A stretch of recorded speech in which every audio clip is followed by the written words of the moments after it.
दोस्तों नमस्कार।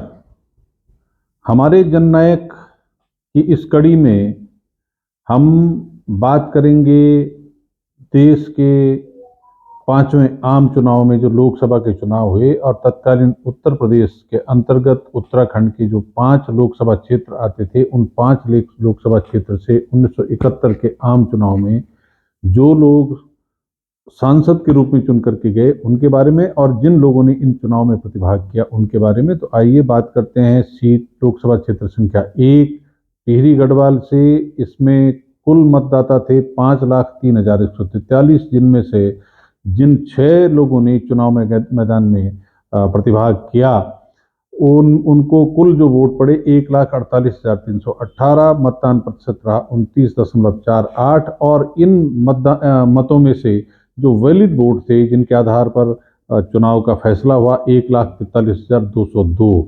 और जिन 6 लोगों ने प्रतिभाग किया उनमें पहले स्थान पर सर्वाधिक वोट 79,820 वोट पा करके कांग्रेस पार्टी के प्रत्याशी परिपूर्णानंद पैन्यूली जी 55.74% वोट पा करके सांसद चुने गए। परिपूर्णानंद पैन्यूली जी को इस बार पहली बार कांग्रेस ने अपना प्रत्याशी बनाया। महाराजा मानवेंद्र शाह को जो है उन्होंने प्रत्याशी नहीं बनाया। तो महाराजा मानवेंद्र शाह ने निर्दलीय के रूप में चुनाव लड़ करके दूसरे स्थान पर रहे। उनको कुल वोट मिले 31,585, 22.06%, और उनकी जमानत बची। उसके अलावा विद्यासागर नौटियाल सीपीआई से, पृथ्वी सिंह निर्दलीय, शेर सिंह निर्दलीय और गुणानंद जी निर्दलीय, ये जो 4 प्रत्याशी थे इनकी जमानत जब्त हो गई। तो ये टिहरी लोकसभा क्षेत्र के बारे में मैंने आपको जानकारी दी। लोकसभा क्षेत्र संख्या 2 गढ़वाल से जो 3 लोग चुनाव मैदान में थे, प्रताप सिंह जी कांग्रेस पार्टी से, मेहरबान सिंह जी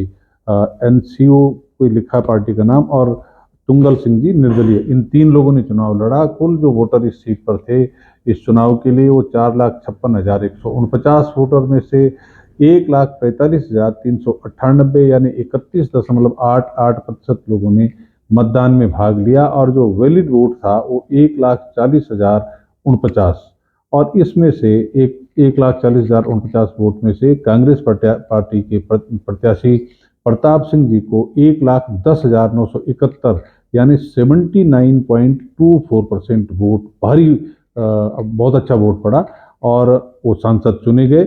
मेहरबान सिंह जी और तुंगल सिंह जी दोनों अपनी जमानत नहीं बचा पाए।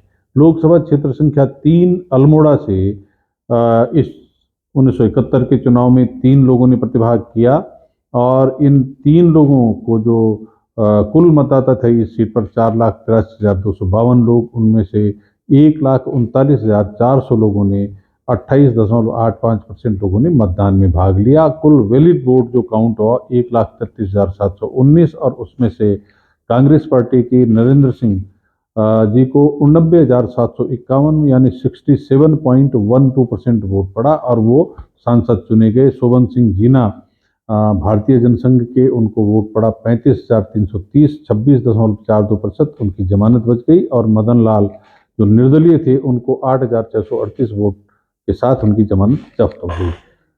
आगे चलते हैं लोकसभा क्षेत्र संख्या 4 नैनीताल। नैनीताल से कुल 5 लोगों ने इस चुनाव में प्रतिभाग किया। कुल जो मतदाता थे इस सीट पर 5,10,436, उनमें से 2,37,730 यानी 46.57% लोगों ने मतदान में भाग लिया। और जो वैलिड वोट निकल करके आया वो था 2,31,442।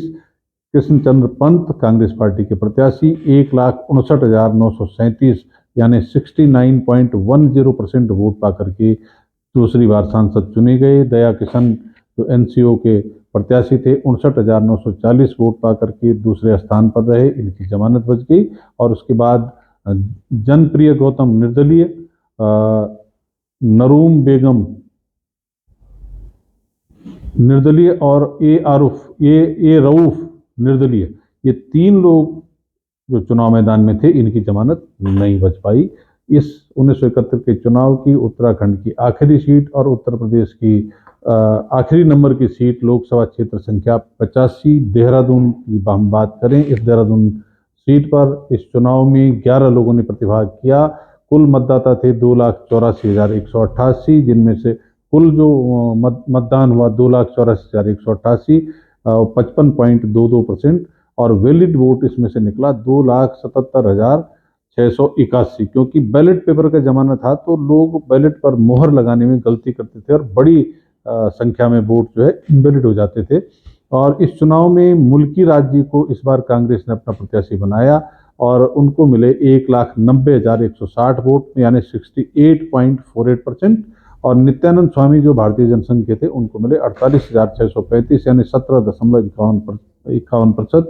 मुल्की राज्य चुनाव जीते, नित्यानंद स्वामी जी दूसरे स्थान पर रहे, अपनी जमानत उन्होंने बचा ली। और उसके अलावा बाकी जो 9 लोग थे, उन 9 लोगों में Rao Mahmood Ahmad Khan Bharatiya Kranti Dal, Mahatma Ramdas independent, Baburam Gupta independent, Yashpal Singh independent, Kolanand independent, Shyamlal independent, Sarjeet Khan, Gajendra Singh और विद्या जगदीश शास्त्री, ये सब निर्दलीय जो थे, इन लोगों ने चुनाव लड़ा और इन सब की जमानत जब्त हो गई। तो इस तरह से 1971 के लोकसभा के आम चुनाव में 5 लोकसभा क्षेत्र जो उत्तराखंड के हैं, उनके जो चुनाव में प्रतिभाग करने वाले लोगों में से लेके प्रथम और द्वितीय स्थान प्राप्त जो लोग हैं, उनके बारे में मैंने आपको जानकारी दी। उम्मीद है आपको ये जानकारी अच्छी लगी होगी, तो इस चैनल को सब्सक्राइब करने के साथ लाइक और शेयर करके इस जानकारी को अधिकतम लोगों को पहुंचाने में योगदान करेंगे। आप सबका धन्यवाद। जय हिंद, जय उत्तराखंड।